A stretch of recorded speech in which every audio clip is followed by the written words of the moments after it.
You mentioned that people will make the same mistakes in terms of the boom-bust cycle. But there have been several recent financial developments, such as the creation of derivatives, which has since exploded recently, and you once called derivatives weapons of mass destruction. Right. Now that derivatives are a $700 trillion industry, do you see this as setting the stage for the next financial crisis? It's very hard to tell. That we've enacted Dodd-Frank, and if you look at what happened in September and October of 2008, there were some extraordinary things done.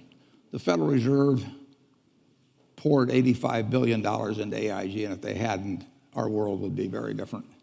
Hank Paulson guaranteed money market funds at a time when 30 million Americans with money market funds were panicking, and when $300 billion in 3 days had gone out of the non-government money market funds, 125 of it had gone back into the government. $300 billion, that was almost equal to the deposits of Wells Fargo or Wachovia at the time, which were then two separate institutions.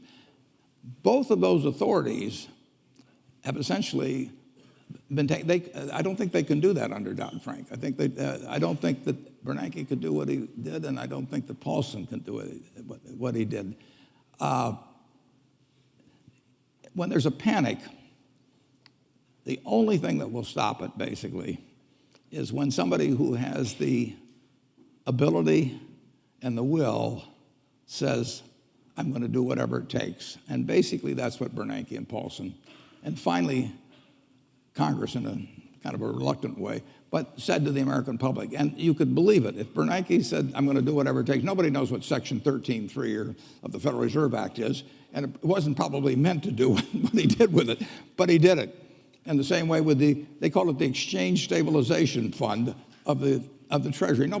It was enacted back in 1934. Nobody dreamt it would be used to take care of money market funds. But you had these strong characters who had the ability to print money in the case of Bernanke, and they said, we're going to do whatever it takes, and the president was behind them. That is the way you end a real panic. And I worry actually that Congress doesn't like to give anybody that much authority, and it bothers them that the Fed has all this authority, or that Paulson acted as he did in TARP.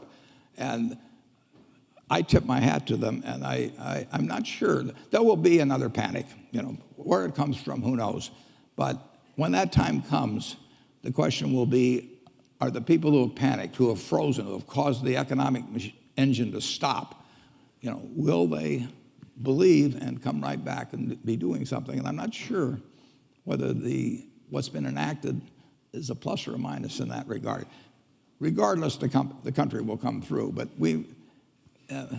it's very hard to write regulations that will keep people from acting foolishly, particularly when acting foolishly has been proven very profitable over the preceding few years. It's just the way it works.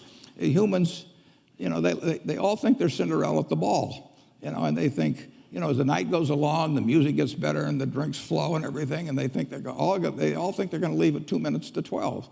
And of course, there's no clocks on the wall, and they're still dancing. So it'll happen again. But buy when it happens. Next question.